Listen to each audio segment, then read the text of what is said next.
Traditional farming, natural farming, organic farming ఇలా రకరకాలుగా మనం వింటూ ఉన్నాము. యాక్చువల్‌గా వీటన్నిటికి తేడాలు ఉన్నాయా? ఇవన్నీ ఒకటేనా? లేకపోతే ఏమన్నా స్మాల్ స్మాల్ డిఫరెన్సెస్ ఉన్నాయా? డిస్టింక్ట్ డిఫరెన్సెస్ ఏమన్నా ఉన్నాయా? ఇవి తెలుసుకుందాము. యాక్చువల్‌గా I have with me Vijay Kumar గారు, రైతు సాధికార సంస్థ అండ్ న్యాచురల్ ఫార్మింగ్ విభాగం, ఆంధ్రప్రదేశ్ న్యాచురల్ ఫార్మింగ్ విభాగానికి స్పెషల్ చీఫ్ సెక్రటరీ. అలాగే ఏఎస్ఆర్ ఫార్మ్స్ రన్ చేస్తున్నారు గత 15 ఏళ్లుగా. ఒక 15 ఎకరాల్లో న్యాచురల్ ఫార్మింగ్ చేస్తున్న ఇద్దరు brothers, Veerareddy and Samireddy. So వీళ్ళ ముగ్గురు నాతో ఉన్నారు. Let us talk to them. అసలు what is the distinct difference and ఇప్పుడున్న పరిస్థితుల్లో ఎంతవరకు ఈ natural farming or organic farming or traditional farming are important, అంటే భూమికి అవ్వచ్చు, ఈవెన్ కన్జ్యూమర్స్కి అవ్వచ్చు. So let's know from them. Vijay Kumar గారు నమస్తే అండి. సార్, నాకు మీరు గత 2 దశాబ్దాలుగా తెలుసు. మనం హైదరాబాద్లో చాలా సందర్భాల్లో కలిసాము.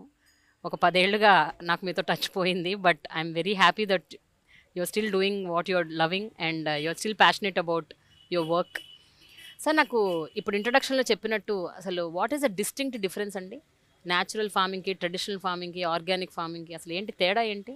అంటే న్యాచురల్ ఫార్మింగ్ అంటే ప్రకృతి సిద్ధాంతాలకు అనుగుణంగా చేసే వ్యవసాయము ప్రాకృతిక్ వ్యవసాయం, అంటే ప్రిన్సిపల్స్ ఆఫ్ నేచర్ని ఫాలో కావడం. సో మన traditional agriculture depended quite a lot, చాలా ఈ కౌడంగ్, మన మెన్యూర్స్ మీద, న్యాచురల్ మెన్యూర్స్ మీద, పంట వ్యర్థాల మీద ఎకరాకి 10 టన్నులు, 15 టన్నులు, 20 టన్నులు ఆ స్తోమత అందరు రైతులకు ఉండేది కాదు. That's why number of farmers was also limited those days. And yields ఒక రకంగా ఉండేవి. నన్మధ్యలో రసాయన వ్యవసాయం వచ్చి 20 టన్నులు అవసరం లేదు, కొన్ని వందల కిలోగ్రామ్స్ ఎరువులతో సరిపోతుందని. ఈ ట్రెడిషనల్ అగ్రికల్చర్ కానీ ఈ రసాయన వ్యవసాయంలో ఒక కామన్ అజంప్షన్ ఏమిటంటే పంటలు భూమి నుంచి న్యూట్రియంట్స్ తీసేస్తున్నాయి, అవి తిరిగి మనం ఇవ్వాలి. సో ట్రెడిషనల్ అగ్రికల్చర్లో అయితే మనము అప్పుడు రసాయనాలు లేవు, సో ట్రెడిషనల్ మెన్యూర్స్తో ఇచ్చేవారు. సో లెట్ us say ఒక ఎకరా పంట, ఒక crop, any crop, paddy, so it is taking away some 80 kilograms of nitrogen. So రసాయన వ్యవసాయం ఉంటుంది, అది మళ్ళీ యూరియాలో కానీ ఇతర సింథటిక్ ఫర్టిలైజర్ ద్వారా ఇస్తే కానీ నెక్స్ట్ పంటకి పంట రాదనేది. అందరూ అదే కదా ఒప్పుకునేది. న్యూట్రియంట్స్ బయటికి వెళ్ళిపోయినాయి, అవి తిరిగి ఏదో విధంగా ఇవ్వాలి. ట్రెడిషనల్ అగ్రికల్చర్లో, ఆర్గానిక్ ఫార్మింగ్లో న్యూట్రియంట్స్ తిరిగి ఇవ్వాలా, but not through synthetic chemicals. Organic inputs, vermicompost అనో లేకుంటే cow dung, farm yard manure, crop residues, but still you require 10 tons, 20 tons. But ప్రకృతి అలా పని చేయదు. మీరు అడవులకు వెళ్ళండి, అక్కడ ఎవరు ఏ రకమైన ఎరువులు వేయలేదు, పెద్ద పెద్ద చెట్లు ఉన్నాయి, అక్కడ ఎవరు వాటికి నీళ్లు పెట్టలేదు. సో ప్రకృతి ఇలా పని చేయదు. సో ప్రకృతిలో విధానం ఏమిటంటే మనము బిలీఫ్ మార్చుకోవాలి. ప్రకృతి సిద్ధాంతాన్ని దృష్టిలో పెట్టుకుంటే మొక్కలు భూమికి ఆహారం ఇస్తాయి. It's reverse of what people are thinking. So ఒక ఎకరా పంట చూస్తే గిన ఒక 3 పంటలు తీసుకుంటే బయోమాస్ ఒక 30 టన్నులు ఉందంటే భూమి కింద 45 టన్నుల ఆహారము ఈ పంట భూమికి ఇచ్చింది. సో ఏదైతే పంట మొక్క తయారు చేస్తుందో ఒక 40% కాండంలోకి వాడుకుంటుంది, ఒక 30% వేర్లలో ఉంటుంది, ఒక 30% ఆహారము మొక్క ప్రతిరోజు భూమిలోకి విసర్జిస్తుంది. అది అంత కష్టపడి ఆహారం తయారు చేసి 30% ఎందుకు దానం చేస్తుంది? అదొక కారణం ఉంది. Plant is very clever. మీరు చూస్తే ఈ చెట్టు ఉందనుకోండి, it may be 50 years, but there are trees 200 years. కొన్ని చెట్లు 1000-2000 సంవత్సరాల చెట్లు ఉన్నాయి. అవి విత్తన దశ నుంచి ఈ 1000 సంవత్సరాలు 50 సంవత్సరాలు ఎక్కడ కదలలేదు కదా, ఆహారం తన దగ్గరికి రావాలి కదా. సో ఈ 30% సూక్ష్మజీవుల కోసం ఇస్తుంది మొక్క. సూక్ష్మజీవులు మొక్కలకు కావాల్సిన పోషకాలు ఇస్తాయి. So this is the fundamental process. That means plants are feeding the soil, and in turn some nutrients are getting into the plant. So it is a circularity. అది గుర్తిస్తుంది ప్రకృతి వ్యవసాయం. సో అందుకు ప్రకృతి వ్యవసాయం ఏమంటామంటే భూమి ఎప్పుడు కూడా పంటలతో కప్పి ఉంచాలి. ఎందుకంటే పంట ఎంత ఆహారం ఇస్తుందో భూమి తిరిగి మొక్కలకి ఇస్తుంది. So it's a completely in harmony with, and this is also regarded as future of farming. వ్యవసాయ భవిష్యత్తు కూడా ఇదే. రెండో సిద్ధాంతం చాలా ఇంపార్టెంట్. పంట వైవిధ్యత ఉండాలి. ఒకే రకమైన పంటలు వేసారనుకోండి, ఒకే రకమైన సూక్ష్మజీవులు యాక్టివేట్ అవుతాయి. సో అన్ని పోషకాలు రావు దాంతో. ప్రతి మొక్కకి 40, 50, 60 పోషకాలు కావాలి. కొన్ని ఎక్కువ మోతాదులో, కొన్ని తక్కువ మోతాదులో. సో ఈ పంట వైవిధ్యత అనేది చాలా ముఖ్యమైన సిద్ధాంతము ప్రకృతి వ్యవసాయంలో. ఎంత పంట వైవిధ్యత ఉంటే అన్ని రకాల సూక్ష్మజీవులు సజీవం అవుతాయి భూమి కింద. ఇన్ని రకాల సజీవం అయిపోయి ప్రతి పంటకి ఎంత పోషకాలు కావాలనో, ఏ సమయంలో కావాలనో, నైదర్ మోర్ నార్ లెస్, అది రెగ్యులేట్ చేసి ప్రతి మొక్కకు సరిపడా ఆహారము ఇచ్చే ఇది విధానం. నా సూక్ష్మజీవులు నార్మల్గా ఒక సుప్త వ్యవస్థలో ఉంటాయి, కోమా. దాన్ని యాక్టివేట్ చేసేది ఒకవైపు మొక్కల వారి ఆహారం వెళ్తుంది, సిగ్నల్ ఇస్తుంది. ఇంకా దీన్ని స్టిమ్యులేట్ చేయడానికి మన బయోస్టిమ్యులెంట్స్ అంటాం. అంటే ఘన జీవామృతము, ద్రవ జీవామృతము, బీజామృతము. బట్ ఇది చాలా తక్కువ మోతాదులో కావాలి. ఎకరాకి గతంలో 20 టన్నులు వాడుతుంటే ఇక్కడ ఒక 400 కిలోగ్రాములు ఘన జీవామృతం ఎకరాకి సరిపోతుంది. It's only 5%. బట్ ఇది నత్రజని, ఫాస్ఫరస్ ఇవ్వడానికి కాదు. This is to stimulate the microbes in the soil. So ప్రతి దశలో కూడా విత్తనానికి సీడ్ కోటింగ్ ఇస్తాం బీజామృతంతో. It's called microbial coating of the seed. Then విత్తనం వేసేటప్పుడు ఘనజీవామృతం విత్తనంతో వెళ్తుంది. దెన్ మొక్క జర్మినేట్ అయినాక ప్రతి 15 రోజులకు ఆఫ్టర్ జర్మినేషన్ ద్రవ జీవామృతం. సో అది ఆకుల మీద స్ప్రే చేస్తున్నాము, రూట్ జోన్కి ఇస్తాము. తర్వాత పూత దశకు వచ్చేటప్పటికి రకరకాల టానిక్స్ ఇస్తారు, పంచకవ్య అని, egg amino acid. So throughout the life of the plant ఒక రకమైన బయోలాజికల్ కవచం అంటారే, which is accompanying the plant. ఏవైనా చీడపీడలు వస్తే ఈ నియమాస్త్రం అని in small quantities. So that is how natural farming is different. దీనివల్ల రైతులకు చాలా ఖర్చు తగ్గుతుంది, భూమి సజీవం అవుతుంది. అండ్ ఈ పంటల పౌష్టిక విలువలు ఆర్ వెరీ సుపీరియర్. ఇప్పుడు మనము ఆర్గానిక్ పంట అంటే రసాయనాలు లేదనుకుంటాం. ప్రకృతి వ్యవసాయంలో ఒకటి రసాయనాలు లేవు, బట్ ఆ తినే ఆహార గింజలు కానీ, పండ్లు కానీ, కూరగాయల్లో అన్ని పోషకాలు ఉన్నాయి. మనం తినే ఆహారంలో పోషకాలు లోపిస్తున్నాయి. ఇందులో బాగా న్యూట్రియంట్స్ ఉంటాయి, న్యూట్రియంట్ డెన్సిటీ పెరుగుతుంది. సో మీరు ఎంత కాలంగా చేస్తున్నారు సార్ ఇక్కడ? అంటే ఈ ఆంధ్రప్రదేశ్ కి ఈ పర్టికులర్ న్యాచురల్ ఫార్మింగ్ వ్యవస్థని రూపొందించటం, దీనికి ఒక ఇన్ఛార్జ్ గా ఉండటం, దీన్ని ముందుకు నడిపించటం ఎంతకాలంగా యు బీన్? సో ఇది 2015లో ప్లానింగ్ స్టార్ట్ అయింది. 2016లో in a small way it started for 2-3 years. Then 2019 onwards చాలా పెద్ద మంచి పుష్ వచ్చింది. బికాస్ ఒక initial 3-4 years lot of learning experience and చాలా సైన్స్ డెప్త్ లోకి వెళ్ళాం. సో టుడే మన ఆంధ్రప్రదేశ్ ప్రకృతి వ్యవసాయం అనేది దాదాపు 10 లక్షల మంది రైతులు మన రాష్ట్రంలో ప్రాక్టీస్ చేస్తున్నారు. బట్ ఒక్కొక్క రైతుకి 3 to 4-5 years జర్నీ ఉంటుంది. So it's they are enrolled. It's not that they have completely given up all chemicals అని. అండ్ ఒక 4 లక్షల హెక్టార్లో ఇది ఈ పని జరుగుతుంది. అండ్ వీళ్ళల్లో ఒక 2,70,000 మంది కంప్లీట్లీ ఆర్గానిక్, అంటే they stop using any chemicals. That's right. So ప్రస్తుతము ఈ కార్యక్రమము భారతదేశంలోని అతిపెద్ద కార్యక్రమము. అండ్ ప్రపంచంలో ఇంతమంది రైతులు, 10 లక్షల మంది రైతులు ఒక కార్యక్రమం చేయడము. So we're also the world's largest programme in terms of farmers transitioning to natural farming.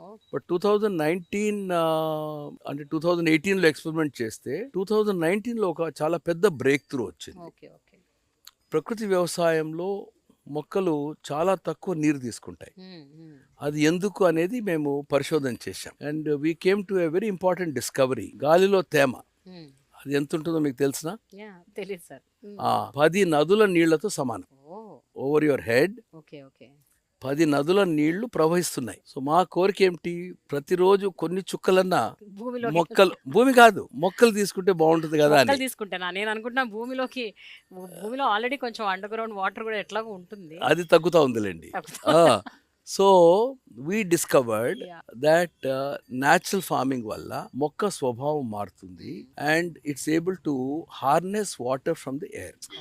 So this is seen as a global breakthrough. FAO, United Nations, ఇతర సంస్థలందరూ కూడా మాతో కలిసి పనిచేస్తున్నారు. అండ్ దాదాపు 42 దేశాల నుంచి. ఇప్పుడు if you have to tell ఇప్పుడు ఉన్న భూమి ఏదైతే ఉందో అంటే వ్యవసాయ ఆధారిత భూములు ఏవైతే ఉన్నాయో అవునండి. ఆ భూములో ఎంత పర్సంటేజ్ ఇప్పుడు ఆంధ్రప్రదేశ్లో న్యాచురల్ ఫార్మింగ్ అండ్ ఆర్గానిక్ ఫార్మింగ్లో నిమగ్నమై ఉన్నాయి సార్? అంటే వాట్ ఇప్పుడు ఈ పర్సంటేజ్ 4 లక్షల అప్రాక్సిమేట్గా? 4 లక్షల హెక్టార్లు అంటే పార్షల్ ఫార్మింగ్లో ఉన్నాయి. ఓకే. మనకు 60 లక్షల హెక్టార్లు is the total area under okay. Cultivation. Okay. So it is about 6%, 6.3% land. 6.3% Yeah. Land. Okay. Global average is 1%. Okay. Okay. Okay. So number of farmers మనం ఒక 14% మంది రైతులు ఈ మూవ్మెంట్ లో ఉన్నారు. That's quite a big number. అంటే That's right. 5 ఏళ్లలోనే ఇంత వచ్చిందంటే ఇట్ ఇస్ అంటే ఒక 8 ఏళ్ళ 8 ఏళ్ళు. బట్ మీరు అన్నది Initial years, ఉధృతమైంది 2019 నుంచి అంటున్నారు కదా. That's what అంటే I'm కొంత మాకు కూడా లెర్నింగ్ ఇంప్రూవ్ saying. అయింది. Mm. And then government did several things. గౌరవ ముఖ్యమంత్రి గారు ఒక సెపరేట్ డిపార్ట్మెంట్ క్రియేట్ చేశారు. So that's again for the first time. So natural farming కి ఒక సెపరేట్ డిపార్ట్మెంట్ ఇచ్చారు. సో అందుకు ఒకవైపు నేను రైతు సాధికార సంస్థకి ఎగ్జిక్యూటివ్ వైస్ చైర్మన్ గా ఉన్నాను. ఇంకోవైపు గవర్నమెంట్ లో special chief secretary for natural farming. Wonderful sir. So ఒక పాలసీ డైరెక్షన్, గవర్నమెంట్ సపోర్ట్, ముఖ్యంగా 2 at the grass roots level 3 విషయాలు. టెక్నాలజీ చాలా డీప్గా వెళ్ళాం మన స్టేట్లో. సో అందుకు చాలా రాష్ట్రాలు మన దగ్గరికి నేర్చుకోవడానికి వస్తున్నారు, ఓకే. ఇతర దేశాల నుంచి వస్తున్నారు. Because we gone deep into the science and technology. Third is the మహిళా సంఘాలు. మీరు నన్ను కలిసినప్పుడు సర్ప్లో ఉన్నాను కదా. అవునవును sir. So that is our strength. Yeah. మహిళా సంఘాలు ఈ మొత్తం ప్రోగ్రామ్కి పునాది. Okay. Okay. They are the ones who are inspired to change. And then ఈ ఎక్స్టెన్షన్ విధానము ఒక రైతు నుంచి ఇంకో రైతు, ఇక్కడ ప్రకృతి వ్యవసాయ రైతులు ఎవరైతే వచ్చారో వారు కూడా ఈ శిక్షకులు. అంటే ఒక రైతు చేస్తేనే ఇంకొక రైతు నమ్ముతారు. కరెక్ట్. కరెక్ట్. ఇప్పుడు సాంబరెడ్డి గారు చెప్తే ఎవరు నమ్ముతారు, ఎందుకంటే ఆయన చేస్తున్నాడు కాబట్టి.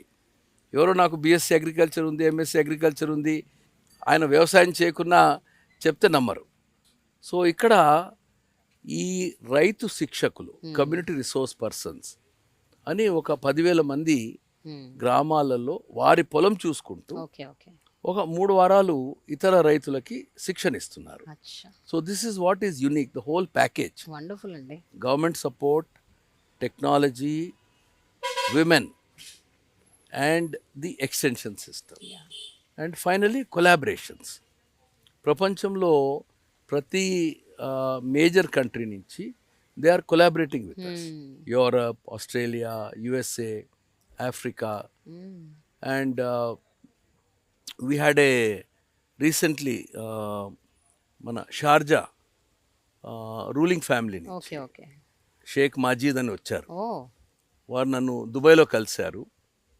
మా షార్జాలో కూడా మీరు ప్రకృతి వ్యవసాయంతో పంటలు పండిస్తారా అడిగారు నన్ను. ప్రయత్నం చేస్తామని చెప్పాను.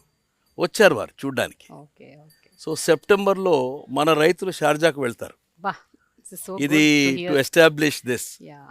So he was so impressed. He saw వారి దేశంలో ఎలాంటి కండిషన్స్ ఉన్నాయి. అనంతపురంలో గ్రామానికి తీసుకెళ్ళాం. It's totally sand cost.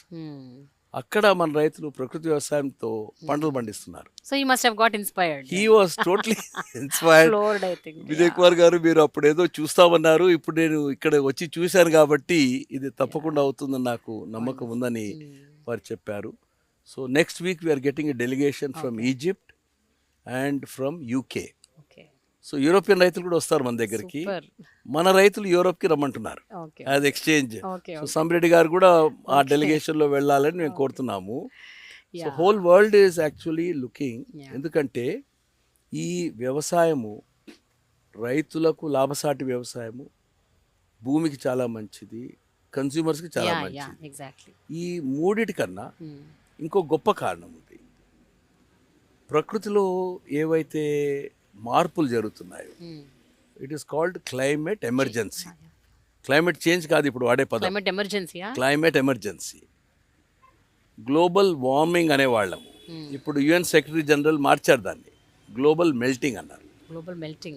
Global melting 2023వ సంవత్సరము 1,00,000 సంవత్సరాలలో అతి ఉష్ణోగ్రత గల సంవత్సరంగా రికార్డ్ స్థాపించింది. సో రాను రాను పరిస్థితి ఇలా ఉంటుంది. సో ప్రకృతి వ్యవసాయం వల్ల ఈ ఏదైతే 365 డేస్ గ్రీన్ కవర్ విధానం అని ఉందో, and even desert lands can be reclaimed. So ఇది ఒక cooling of the planet. Okay okay. It offers a very good solution for reversing climate change. ఒకటేమో రైతులకు రెసిలియన్స్ ఇస్తుంది, ఇంకోటి how to reverse climate change. So దీని మీద చాలా శాస్త్రవేత్తలు they are very excited by the work happening here, okay. Because they are saying that what you are doing in Andhra Pradesh, what your farmers are doing, మీ రైతులు ఎవరైతే చేస్తున్నారో ముఖ్యంగా మహిళా రైతులు, ఇది మా అందరికీ గొప్ప ఇన్స్పిరేషన్. అండ్ భవిష్యత్తులో అంటే వచ్చే 20-30 సంవత్సరాలలో అన్ని దేశాలలో ఈ మార్పు రావాలా. ఓకే. సో అందుకే చెప్పాను మీకు బిగినింగ్లో, ఇది this is future of farming అని. So this is the most important reason why this kind of farming is important, should be continued అని. సార్ మీరు చెప్పండి సార్, సామిరెడ్డి గారు అండ్ వీరారెడ్డి గారు, మీరు యాక్చువల్గా 15 ఏళ్ల నుంచి ఈ 15 ఎకరాల్లో కేవలం సేంద్రియ వ్యవసాయం చేస్తున్నారని విన్నాను. అయితే అంతకుముందు మీరు ఫార్మింగ్ చేసేవాళ్ళు. జనరల్గా ఒక విషయం చెప్పండి, what comes to the plate అనేది చాలా ఇంపార్టెంట్ అంటారు. అంటే మన ప్లేట్లో మనం తినే ఆహారం ఏంటి, are we eating poison or are we eating good food అన్నది చాలా మందికి అవగాహన లేదు. అవేర్నెస్ ఆల్మోస్ట్ జీరో అనే చెప్పొచ్చు. గత కొంతకాలంగా కొంచెం ఈ చిరుధాన్యాల మీద అండ్ ఈ ఆర్గానిక్ ఫార్మింగ్ మీద, ఆర్గానిక్ ఫార్మింగ్ ద్వారా వచ్చే ప్రోడక్ట్స్ మీద అవగాహన కొంచెం కొంచెం పెరుగుతుంది, but not to an extent, larger extent. So మీరు అంటే 15 ఏళ్ల క్రితమే మీకు ఈ స్ఫురణ ఎట్లా వచ్చింది? How did you think that ఇట్లాంటిది ఒకటి చెయ్యాలి అని మీకు ఎందుకు అనిపించింది సార్? యాక్చువల్గా నేను గ్రాడ్యుయేషన్ 1984లో పూర్తయింది. అంటే దాదాపు ఇప్పుడు 40 ఏళ్ళ క్రితం. నేను ఫ్యామిలీ ట్రెడిషనల్ వృత్తిగా వ్యవసాయం కాబట్టి దీంట్లో వ్యవసాయంలోకి వచ్చాను. అప్పటి నుంచి కొంచెం వ్యవసాయం మీద మక్కువ. అంటే 84 నుంచి 2010 వరకు ట్రెడిషనల్ ఫార్మింగ్ మా తాతలు ఫాదర్స్ చేసిన వ్యవసాయం చేసామండి. కాకపోతే ఈ వ్యవసాయం చేసిన దాంట్లో తృప్తి అనేది కనపడలేదండి. ఏంటంటే ఫైనాన్షియల్గా కూడా సస్టైన్ అవ్వటం లేదు ఫార్మర్స్. బట్ ఏంటంటే యాక్చువల్గా ఏంటంటే ఈ గ్రీన్ రెవల్యూషన్ తర్వాత ఈ అధిక ఉత్పత్తులు రావాలని చెప్పేసి ఈ ఫర్టిలైజర్స్, పెస్టిసైడ్స్, ఈ హైబ్రిడ్ వెరైటీస్ విపరీతంగా వాడటం వలన ఈ ఆరోగ్యాలన్నీ పాడైపోవటం ఈ ప్రకృతి పరంగా చూస్తూనే ఉన్నాం. అంటే మీరు కూడా అవి చేసేవారండి ఒకప్పుడు? ఒకప్పుడు చేసేవాళ్ళం, కానీ ఇంత రేషియోలో చేసేవాళ్ళం కాదండి. కొంచెం మా ఫోర్ ఫాదర్స్ నుంచి కూడా ఈ ఎద్దులు వ్యవసాయం, ఆవులు వీటితో వల్ల కొంచెం ఈ సేంద్రియ పద్ధతులు ఎక్కువగా వాడేవాళ్ళం. కానీ ఈ ఈల్డింగ్ కోసం అని చెప్పేసి తోటి చేయాల్సి వచ్చింది. పక్క రైతులను చూసో లేకపోతే వాళ్ళకి ఎక్కువ ఈల్డింగ్ వస్తుంది, మనకు రావట్లేదు, మనం సస్టైన్ అవ్వట్లేదు అనే ఉద్దేశంతో దాంట్లో కూడా చేయాల్సి వచ్చింది. ఈ పద్ధతుల్లో ఏంటంటే అంటే మేము ఎక్కువగా ఏంటంటే యాక్చువల్ లాంగ్ టర్మ్ క్రాప్స్ ఎక్కువ చేసేవాళ్ళం అండి. పసుపు, అరటి, కంద ఇట్లాంటివి చేసేవాళ్ళు.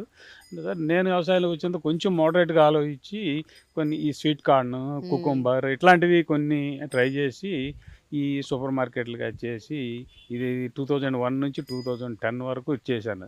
దీంట్లో కూడా ఏంటంటే తృప్తి అనేది కనపడలేదండి.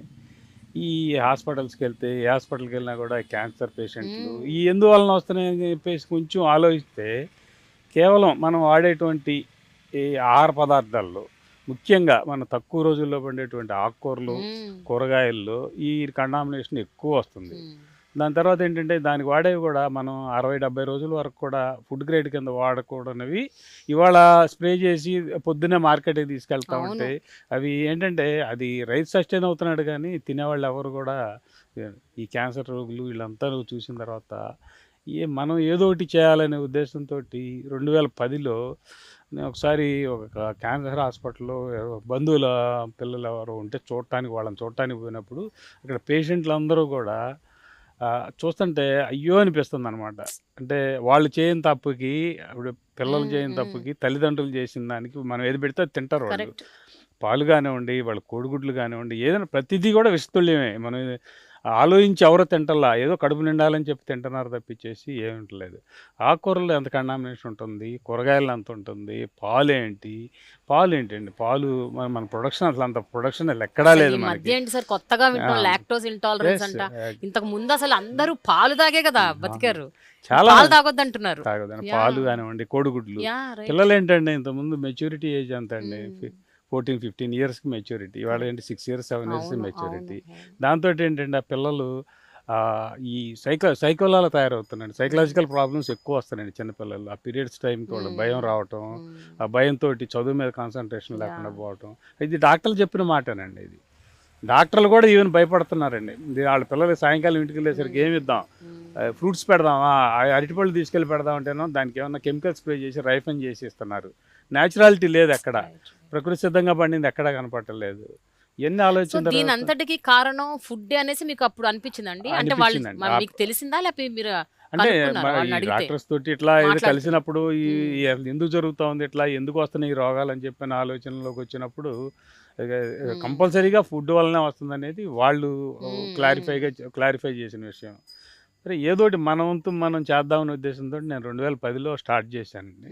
ఇప్పుడు ఆ రోజుల్లో పిచ్చోళ్ళగా చూశారు, ఈడేంటర్ ఎరువులు లేకుండా వ్యవసాయం చేస్తానంటాడు, చక్కగా 2 కట్టలు వేసేసి అక్కడ కూర్చోవచ్చు. 1 లీటర్ గడ్డి మందు తీసుకొచ్చేస్తే ఆ ఎకరం గడ్డి అంతా కూడా చచ్చిపోతుంది. ఆ గడ్డి తీయడం కోసం నేను 6-7 వేల రూపాయలు కూలీలకు పెట్టి తీయించాల్సి వస్తుంది. సరే సరే మనం పండించిన ఉత్పత్తులను కూడా ఎవరన్నా తీసుకుంటున్నారంటే అది లేదండి. అంటే అది ప్రకృతి పరంగా పండించాం, దీనికి ఏదైనా కొంచెం ప్రైస్ పెట్టి ఇవ్వండి అంటే దానికి ఎవరు ఇష్టపడలే. ఎక్కడ తక్కువకు వస్తున్నాయో, ఎక్కడ షైనింగ్ ఉంటున్నాయని ఆలోచిస్తున్నారు.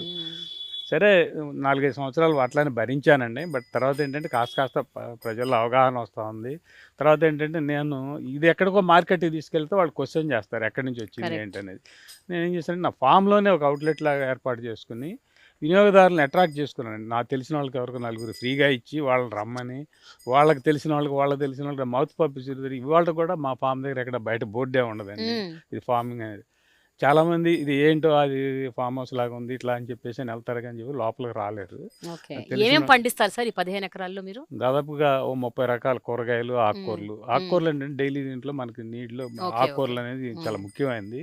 మేజర్ నేను దాన్ని సెలెక్టివ్గా చేసుకుని దాని మీద కాన్సన్ట్రేషన్ చేసి పండిస్తున్నానండి. అంటే కేవలం ఆకుకూరలు కూరగాయలనా లేకపోతే ఈవెన్ పప్పు దినుసులు? అంటే ఇప్పుడు ప్రస్తుతం ఏంటంటే అండి ఒక 4-5 సంవత్సరాల నుంచి ఇవి కూడా బయట మాలా చేసిన ఫార్మర్స్ దగ్గర నుంచో, సమ్ సర్టిఫైడ్ కంపెనీస్ నుంచో కొన్ని ప్రొక్యూర్ చేసుకుని అన్ని ఒక చోట కిచెన్లో సరిపడా అందేలాగా యాజ్ అ బిజినెస్ లా కాకుండా ఒక సొసైటీకి ఒక సేవ చేయాలనే ఉద్దేశంతో యాక్చువల్గా ఏంటంటే ఈ పొలాలన్నీ కూడా కమర్షియల్ జోన్లో, రెసిడెన్షియల్ జోన్లోకి వచ్చినాయి. దీంట్లో కూడా వ్యవసాయం చేస్తున్నారంటే చాలా మంది నవ్వుతున్నారు. బట్ ఏంటంటే ఒక ఇంట్రెస్ట్ తోటి దీంతో చాలా గ్రేట్ అండి. సామిరెడ్డి గారిని చూసి మీరు ఇక్కడికి వచ్చారా లేకపోతే ఎందుకంటే మీరు ఏదో ఉద్యోగం చేస్తూ ఉండేవారంట కదా, ఎప్పుడు వచ్చారండి ఇక్కడికి? నేను 92లో ఇంజనీరింగ్ కంప్లీట్ చేసిన తర్వాత దాదాపు ఒక 30 సంవత్సరాలు డిఫరెంట్ ఇండస్ట్రీస్లో ఎక్స్క్లూజివ్గా ఏరోస్పేస్ ఇండస్ట్రీలో 20 సంవత్సరాలు క్వాలిటీ హెడ్గా చేశానండి.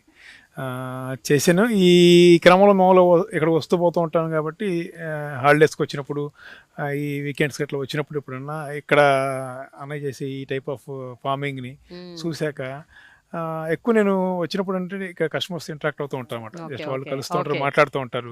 సో వాళ్ళంతా కూడా చెప్తూ ఉంటారు చాలా బాగా చేస్తున్నాను మీ అన్నయ్య అని చెప్పేసి. అంతకన్నా ముందు ఏంటంటే ఈయన స్టార్ట్ చేసినప్పుడు 4 సంవత్సరాల్లో ఇనిషియల్గా చాలా ప్రాబ్లమ్స్ ఫేస్ చేశారు. అందరూ బాగా ఎగతాళి చేసేవాళ్ళు, ఫ్రెండ్స్ కూడా.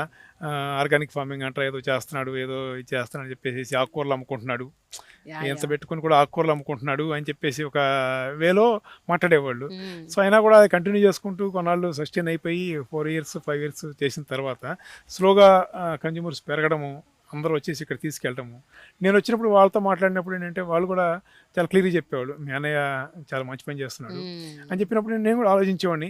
తర్వాత అప్రాక్సిమేట్లీ నన్ను కూడా ఏంటంటే ఇక్కడ అక్కడ జాబ్ చేయడం దానికి ఇక్కడే మనం ఏదో కలిసి చేసుకుందాము, రావచ్చు కదా, ఒక్కడనే చేయాలని కూడా కష్టమవుతుంది అని చెప్పేసి అన్నప్పుడు నాకున్న కారణాలు మా పిల్లలు కానీ వాళ్ళ చదువులు కానీ. నిజం చెప్పండి, ఒక క్వశ్చన్ అడుగుతా మిమ్మల్ని, మీకు ఇంతకాలం ఎందుకు పట్టింది ఇక్కడ రావడానికి? మీరు నమ్మలేదా? మీరు భయపడ్డారా?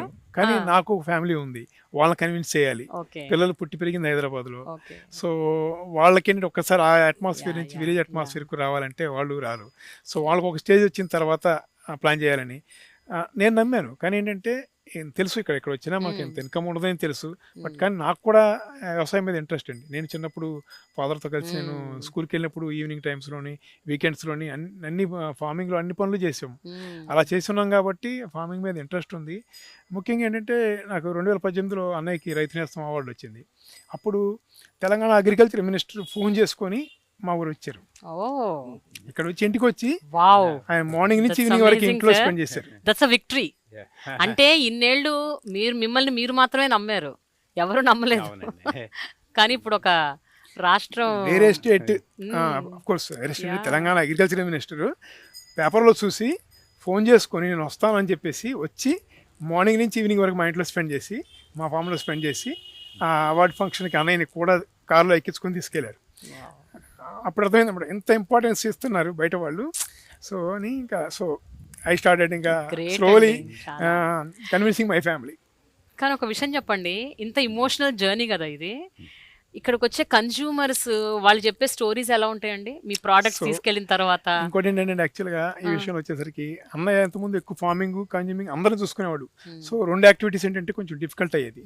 ఫార్మింగ్లోకి లోపల ఫామ్లోకి వెళ్తేనే ఎవరైనా కస్టమర్ వచ్చారంటే వాళ్ళతో మాట్లాడాలి. సో వాళ్ళతో మాట్లాడుతూ టైం స్పెండ్ చేస్తే ఈలోపు ఫార్మింగ్లో వర్కర్ సరిగ్గా పనిచేయరు. ఇలాంటి ఇంబ్యాలెన్సెస్ వల్ల చాలా డిస్టర్బెన్సెస్ హెక్టిక్ అయిపోతుండే అనమాట. సో మెయిన్ తన ఇంటెన్షన్ ఏంటంటే నువ్వు వస్తే ఫ్రంట్ సైడ్ చూసుకోవచ్చు, నేను ఫార్మింగ్ మీద ఎక్కువ ఫోకస్ చేస్తాను. సో అనే వ్యూలో చెప్తే నేను కూడా వచ్చాను. తర్వాత నేను వచ్చిన తర్వాత ఇట్స్ రియల్లీ డిఫరెంట్ ఎక్స్పీరియన్స్. నేను యాక్చువల్గా డిఫెన్స్ కంపెనీలో నేను లాట్ ఆఫ్ కస్టమర్స్ని చూశాను. ఆల్మోస్ట్ ఆల్ మల్టీనేషనల్ కంపెనీస్తో వర్క్ చేశాను, ఆల్ ఫారిన్ కంపెనీస్తో వర్క్ చేశాను. Even I went to Israel కంపెనీస్తో వర్క్ చేశాను, యుఎస్ కంపెనీస్తో వర్క్ చేశాను, ఈ ఆల్ ఇండియన్ డిఫెన్స్ కంపెనీస్తో కలిసి పనిచేశాను. అండ్ ఇండియాలో ఉన్న ఆల్ మల్టీనేషనల్ కంపెనీస్తో నేను కలిసి పనిచేశాను. ఆ ఎక్స్పీరియన్స్, ఆ అనుభవాలన్నీ కూడా అదొక టైపు. సో ఇక్కడికి వస్తే ఎలా ఉంటుంది అని, ఇక్కడికి వచ్చేసరికి టోటల్లీ డిఫరెంట్. కన్జ్యూమర్స్ ఎలా ఉంటారంటే ఒక్కొక్కరు ఒకలా ఉంటారు. సో టోటల్గా హ్యూమన్ సైకాలజీస్ ఎట్లా ఉంటాయని ఇక్కడ బయటపడతాయండి. సో ఈవెన్ ఒక చాలా రిచ్ పర్సన్స్ ఉంటారు, but they are very particular about spending at 15 rupees on leafy vegetable. But ordinary person who knows the real value of that, he don't bother అనమాట, సింపుల్గా తీసుకెళ్ళిపోతారు. So but still ఏంటంటే as a మనము ఇది అంటే consumer ఈ individual person psychologies డిఫరెంట్గా ఉంటాయని అర్థం చేసుకొని, సో మేము కూల్గా వాళ్ళు ఎలా మాట్లాడినా కూడా నవ్వుతూ వాళ్ళకి ఆన్సర్ చేస్తాం. సో వాళ్ళని కన్విన్స్ చేయడానికి ట్రై చేస్తాం, ఎందుకంటే they definitely one day they will come to know the importance of ఇది అనేది. అంతేకాకుండా నేను చూశానండి చాలామంది వచ్చిన వాళ్ళు మాట్లాడేది ఎలా ఉంటుందంటే, మేము ఇది తీసుకెళ్ళింది తిన్న తర్వాత మేము చాలా హ్యాపీగా ఉన్నాము, మీరు చాలా బాగా చేస్తున్నారు, ఇలా కంటిన్యూ చేయండి అని. And many people appreciate. ఎందుకంటే నేను ఐ హ్యావ్ స్టాప్లో చాలా నేను ఎర్న్ చేస్తున్న శాలరీని వదులుకొని ఇక్కడికి వస్తే నేను దట్ ఇక్కడ శాలరీకి అన్మ్యాచబుల్ అనమాట. అసలు ఇక్కడేమి రాదు. అందరికి ఒక రకంగా ఇదిగా వస్తారు, ఏంటి మీరు అంత డబ్బులు వేసుకుని వచ్చి పిచ్చానికి అని చెప్పేసి డైరెక్ట్గా అన్నారు. అరే మేడ్ అని కూడా అన్నారు చాలా అని చాలామంది అడిగారన్నమాట. ఎనీ టైం నీకు మళ్ళీ తిరిగి వెళ్ళాలని అనిపించిందా అని అడిగారు. నేను ఒకటే చెప్పాను, it took 4 years for me to take a decision. నేను ఒకసారి వద్దాం అనుకున్నాక నా మైండ్లో ఇంకా ఎవరేం చెప్పినా కానీ ఇంకా నాకు వేరే ఇంకా ఇది రాదనమాట. So that is my very nice అండి, గ్రేట్. కానీ సామిరెడ్డి గారు ఒక్క విషయం చెప్పండి, మీరు అన్నారు కదా బిగినింగ్లో ఎవరు నమ్మలేదు, ఎవరు అసలు అందరూ డిస్కరేజ్ చేశారని. ఎప్పుడైతే ఇప్పుడు కస్టమర్స్ వస్తున్నారు, వర్డ్ ఆఫ్ మౌత్ ద్వారా స్ప్రెడ్ అయ్యి ఇక్కడికి వచ్చి కొనుక్కొని వెళ్తున్నారు, వాళ్ళలో ఏదన్నా ఒక ఇంపాక్ట్ఫుల్ స్టోరీ ఏమన్నా వచ్చిందండి? అంటే ఒకప్పుడు మా హెల్త్ చాలా దారుణంగా ఉండేది, కొంచెం హెల్త్ రివర్స్ అయింది, కొంచెం బెటర్ అయ్యాము, లైక్ యూనో డయాబెటీస్ రివర్స్ అవ్వటం, లేకపోతే బ్లడ్ ప్రెషర్ తగ్గటము, గ్యాస్ట్రిక్ ప్రాబ్లమ్స్, రకరకాలు ఉంటాయి కదండి. 100 ఫ్యామిలీస్ ఉన్నారండి అట్లా. హండ్రెడ్స్ యాక్చువల్గా వీఆర్ హ్యావింగ్ 2000 ఫ్యామిలీస్ అట్రాక్షన్. 2000 మంది కస్టమర్ ఫ్యామిలీస్ ఉన్నాయి మాకు. దాంట్లో ఓ 250 డాక్టర్సే ఉన్నారండి. అబ్బా, విజయవాడ, గుంటూరు, తెనాలి నుంచి 250 ఫ్యామిలీస్ ఆఫ్ డాక్టర్స్ వస్తారు మా దగ్గరికి. 75 IAS IPS ఎక్కడెక్కడ నుంచో వచ్చి కొనుక్కొని వెళ్తారు. ఆన్లైన్ ఉందండి మీ దగ్గర, లేకపోతే డైరెక్ట్ వచ్చి కొనుక్కోవడం? ఎవరైనా డైరెక్ట్ రావాలి.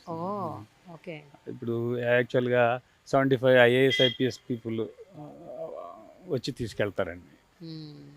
తర్వాత 250 సెక్రటేరియట్ ఎంప్లాయీస్ ఉన్నారండి, high court lawyers and judges. So many people all are educated, but చాలామంది ఈ ఆకుకూరలు మేము హైదరాబాద్లో అంటే ఈ సెక్రటరీ ఎంప్లాయీస్ హైదరాబాద్ నుంచి వచ్చిన వాళ్ళు లేదండి, హైదరాబాద్లో ఆకుకూరలు తినటం మానేసాము. ఇక్కడికి వచ్చిన తర్వాత మేము చాలా హ్యాపీగా ఎంజాయ్ చేస్తున్నాం ఆకుకూరలతోటి. ఎందుకంటే అక్కడ కొంచెం మూసి వాటర్ దాంతో ఒక రకమైన స్మెల్ అది వేరుగా ఉంటాయంట. దాని గురించి అసలు తింటాం అసలు అంటే ఈ క్వాలిటీ అనేది వాళ్ళకి చూడలేదు మేము. అంటే దీనితో మేము ఒక 70 మంది హైదరాబాదు, వైజాగ్, బెంగళూరు నుంచి కస్టమర్స్ ఉన్నారు, ఎప్పటి నుంచో ఉన్న రెగ్యులర్ కస్టమర్స్. ఆ 70 మందికి మేము పంపిస్తామండి బై కొరియర్. సూపర్. అండ్ వాళ్ళు ఏంటంటే వాళ్ళు చాలా మందిని అక్కడ గ్యాదర్ చేస్తున్నారు. ఒక్కొక్కళ్ళు ఒక 50 కూరగాయలు ఇక్కడి నుంచి పంపిస్తారండి? ఒక 70 ఫ్యామిలీలు పంపిస్తున్నాం రెగ్యులర్గా ఎప్పటి నుంచో ఉన్నవాళ్ళు. దేర్ డాక్టర్స్ అది అంటే ఎట్లండి, వీక్లీ వన్స్ పంపిస్తారా? By weekly. అంటే ఈ న్యాచురల్ ఫార్మింగ్ లో పడినాయి 15 రోజులు నిల్వ ఉంటాయండి. అవునండి.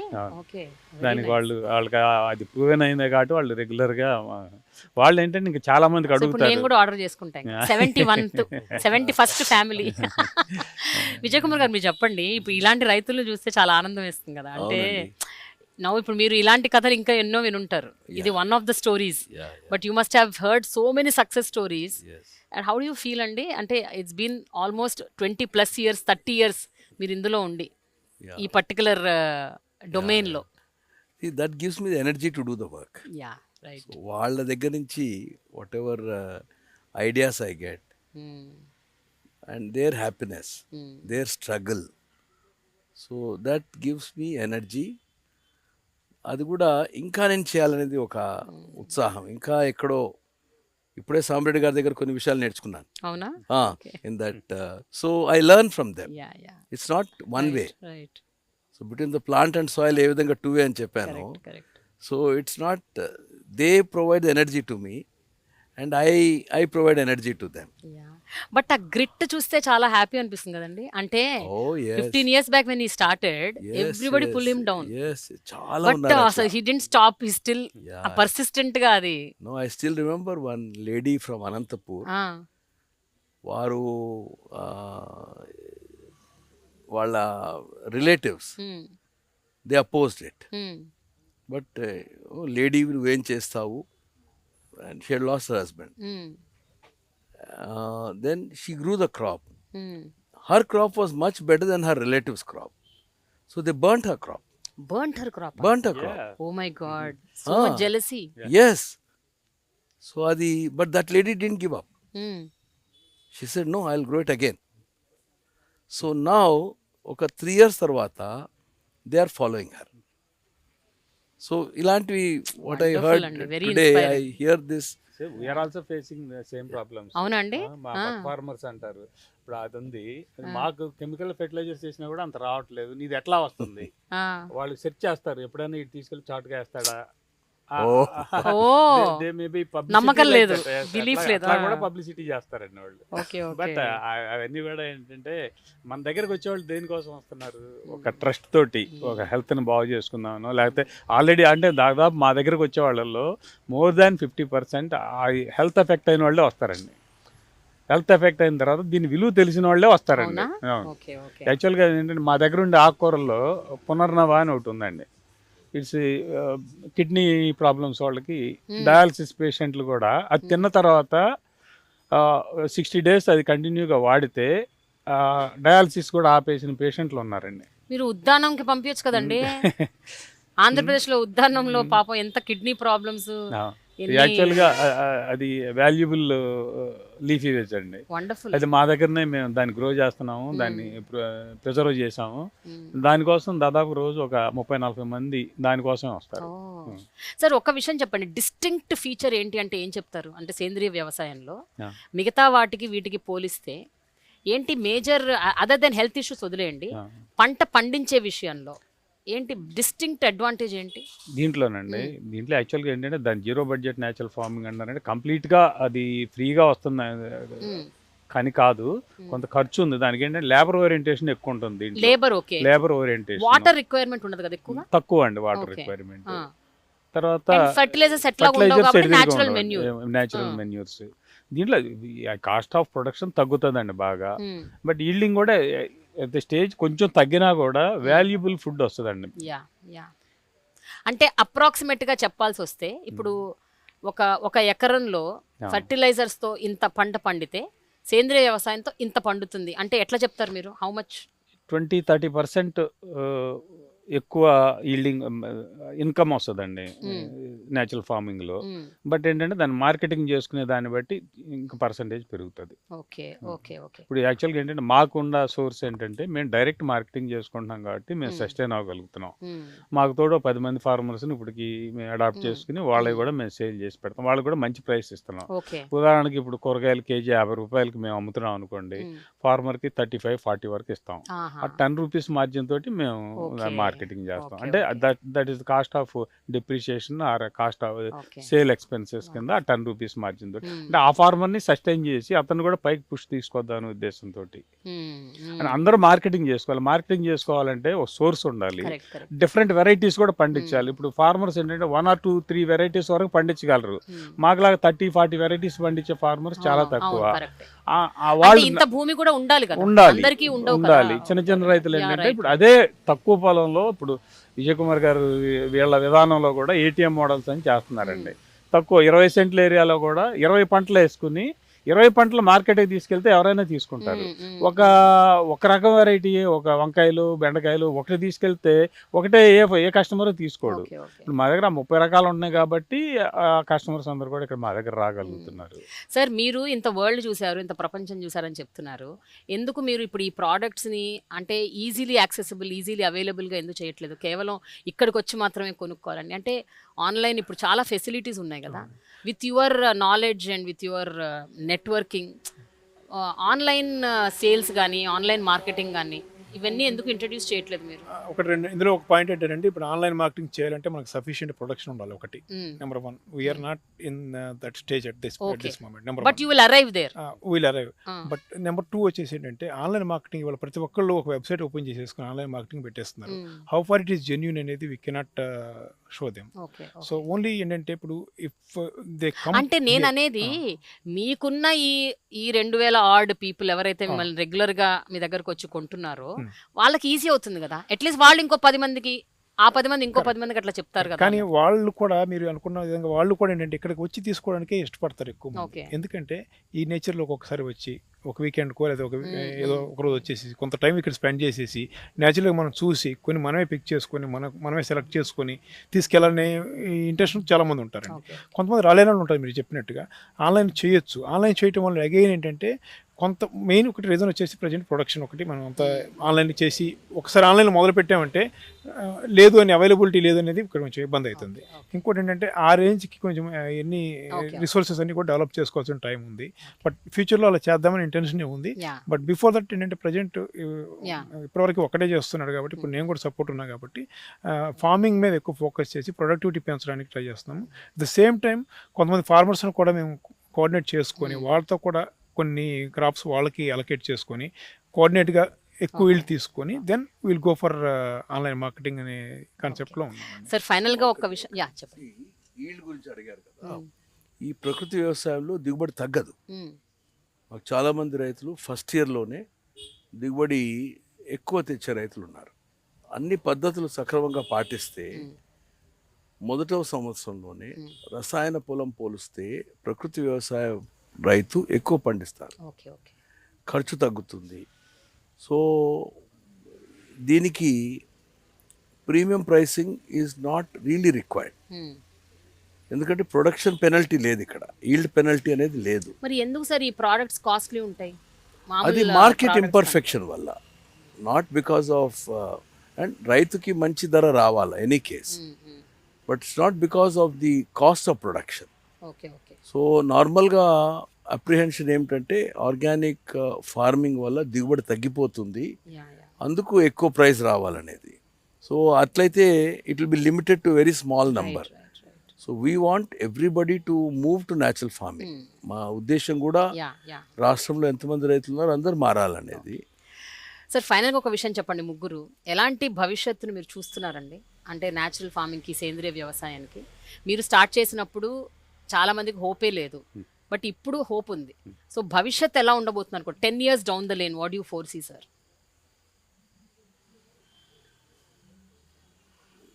నేను చెప్పినట్లు ప్రకృతి వ్యవసాయము మన భవిష్యత్తు.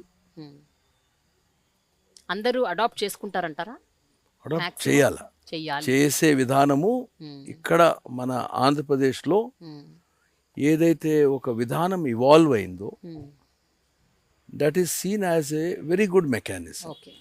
మహిళా సంఘాలు ఒక రైతు ఇంకో రైతు చెప్పడము, పరిశోధనలు, గవర్నమెంట్ సపోర్ట్, కొలాబరేషన్, ఈ ఏవైతే లివర్స్ అంటాం, సో టిప్పింగ్ పాయింట్ వస్తుంది. ఇప్పుడు మనం రాష్ట్రంలో ప్రతి మండలంలో జరుగుతుంది ఈ పని. ఓవరాల్ 14% మంది రైతులు ఆల్రెడీ స్టార్ట్ చేశారు కాబట్టి so there is a tipping point.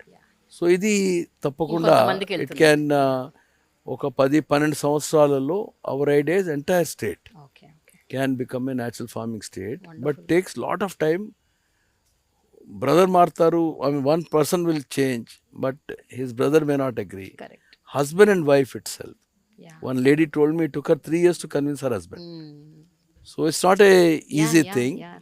But ఎందుకంటే ఫ్యూచర్లో ఇంకా మనకు situation will become very bad climatically, soil wise, water wise. But సిచ్యువేషన్లో ఇక మారుతారేమో. You are absolutely right. ఎందుకంటే ప్లస్ ఈ window of opportunity is also closing. So ఇది మార్పు తీసుకొని వచ్చే సమయం కూడా international scientist are saying that next 20-25 yearsలో ఇదిగిన మనం రిక్లెయిమ్ చేయకపోతే then it will be too late అని. So that is both a fear that I have and hope that ప్రకృతి వ్యవసాయం క్యాన్ సాల్వ్ దీస్ ప్రాబ్లమ్స్ అని. సో మీరు చెప్పండి, 15 ఏళ్ల క్రితం మీలాంటి వాళ్ళు ఒక హ్యాండ్ ఫుల్ ఉండొచ్చు, ఒక 2-3 ఏళ్ల క్రితం ఎలా మారింది, 10 ఏళ్ల తర్వాత ఎలా ఉండబోతుందని మీరు అనుకుంటున్నారు? యాక్చువల్గా ఏంటంటే వ్యవసాయం అనేది ఒక రకంగా చెప్పాలంటే ఎండ్ పాయింట్కి వస్తూ ఉంది. ఎందుకంటే జనరేషన్స్లో ఇప్పుడు నేనున్నాను, నా కొడుకు వ్యవసాయంలో రావడానికి ఇష్టపట్టాల, వాడు క్వశ్చన్ చేస్తున్నాడు వాట్ యూ హ్యాండ్ అని. సస్టైన్ అవ్వాలి కదా. ఇప్పుడు మీరు ఫోర్ ఫాదర్స్ ఇచ్చింది ఉండి ఆస్తులు తినడం కాదు కదా. నువ్వు ఏం సంపాదించావు, ఏం సాధించావు వ్యవసాయంలో, నువ్వు తృప్తి సాధించావు కాదు, డబ్బులుగా రేపు సస్టైన్ అవ్వాలి కదా. దానికోసం మేము రావాలంటే మాకు దారి ఉండాలి కదా ఇక్కడ అని అడుగుతున్నారు. దానికి ఆన్సర్ లేదు. తర్వాత అట్లా నేను నా దగ్గర పని చేసేవాళ్ళు 50 years అబోవ్ వాళ్ళే ఉన్నారు, 50 years బిలో వాళ్ళు లేరు. 50 years బిలో జనరేషన్ వ్యవసాయం అంటే ఇష్టపట్టాల, ఈ హార్డ్ వర్క్ ఎవరు ఇష్టపట్టాల. సాఫ్ట్వేర్లు కానివ్వండి, ఈజీ ఈ మెథడ్లో వెళ్తున్నారు. దీన్ని బట్టి ఇప్పుడు ఏంటంటే యంగర్ జనరేషన్ వస్తున్నారు, ఒక ఆశతో వస్తున్నారు. తర్వాత ఈ యూట్యూబ్లో వీడియోస్ చూసి ఏదో ఈ వ్యవసాయాలు ఇన్ని లక్షలు వస్తున్నాయి, 2 లక్షలు అని వస్తున్నారు. కానీ పాపం వాళ్ళు చాలా ఫెయిల్ అవుతున్నారు. అంటే కష్టం అనేది ఉందని దీంట్లో వాళ్ళు అంత అర్థం కావట్లేదు, ఈజీగా యాడ్ అవుతుందనే చూస్తున్నారు. ఇవన్నీ లేబర్ అనేది చాలా ఇదైపోతుంది, మెకనైజేషన్ మీద డిపెండ్ అవ్వాల్సి వస్తుంది. కంప్లీట్గా మెకనైజేషన్ మీద వ్యవసాయం ఆధారపడి మన ఇండియాలో మనం చేయలేమండి మన క్లైమేటిక్ కండిషన్స్కి. సో కమింగ్ డేస్లో వ్యవసాయం అనేది చాలా కష్టమైంది. ఉన్నదేదో కూడా ప్రకృతి వ్యవసాయం అయితే సాయిల్ బాగుపడుతుంది, వాతావరణం బాగుపడుతుంది, మనుషులు బాగుపడతారు. దీనికోసం అందరూ కంపల్సరీగా మారాల్సిందేనండి, మారాల్సిందే, మార్పు రావాల్సిందే. మీరు చెప్పండి సార్. హెల్త్ ఈజ్ ఇంపార్టెంట్ అండి, తప్పదు. హెల్త్ కోసం ఇప్పుడు ఈ యంగర్ జనరేషన్స్ ఎవరైతే ఉన్నారో నేను అనుకుంటున్నాను కొన్ని ఇప్పుడు సాఫ్ట్వేర్ కంపెనీస్ ఉంటాయి, పెద్ద పెద్ద కంపెనీస్ వర్క్ చేస్తుంటారు. వాళ్ళందరూ వాళ్ళ ఆఫీసుల్లో అట్లీస్ట్ వాళ్ళందరూ కూడా ఏ విలేజ్ బ్యాక్గ్రౌండ్ నుంచి వచ్చి ఉంటారు కంపల్సరీగా. అందరూ ఒక్కళ్ళు అట్లీస్ట్ వాళ్ళ విలేజ్లో ఉన్న ఫార్మర్స్ని అడాప్ట్ చేసుకోగలిగితే, వాళ్ళ ప్రోడక్ట్స్ వీళ్ళు కొనగలిగితే అట్లీస్ట్ ఆ ఫార్మర్ని ఎంకరేజ్ చేసినట్టు అవుతుంది. ఆయన చెప్పినట్టుగా మళ్ళీ ఈ ఫార్మర్స్ చెయ్యరు అనే ఇది లేకుండా వాళ్ళు కూడా ఏంటంటే వాళ్ళకి తగిన రేట్ ఇచ్చేసి కొనుక్కున్నారంటే వీళ్ళకి మంచి ఫుడ్ దొరుకుతుంది, ద సేమ్ టైం ఆ ఫార్మర్ కూడా ఇంట్రెస్ట్ వస్తుంది. అట్లా ఈ కన్జ్యూమర్స్ అనేది కంపల్సరీగా ఫార్మర్స్ని ఎంకరేజ్ చేస్తూ వాళ్ళకి ఏదో ఒక సపోర్ట్ చేసి వ్యవసాయం చేయించుకొని పోతే ఈ ఫ్యూచర్లో ఏంటంటే లైఫ్ ఈజ్ మెజరబుల్ అండి, no doubt about it. Let us all be hopeful sir, because మనందరం తినాలి, అట్లీస్ట్ 3 పూట్ల కాకపోయినా 2 పూట్లన్నా కొంచెం మంచి భోజనం తినాలి. మంచి భోజనం చేయాలంటే మీలాంటి వాళ్ళు ఉండాలి, సుభిక్షంగా ఉండాలి, అండ్ మీలాంటి వాళ్ళు ఇంకా రావాలి. So thank you so much for your time. Thanks a lot అండి. Thank you.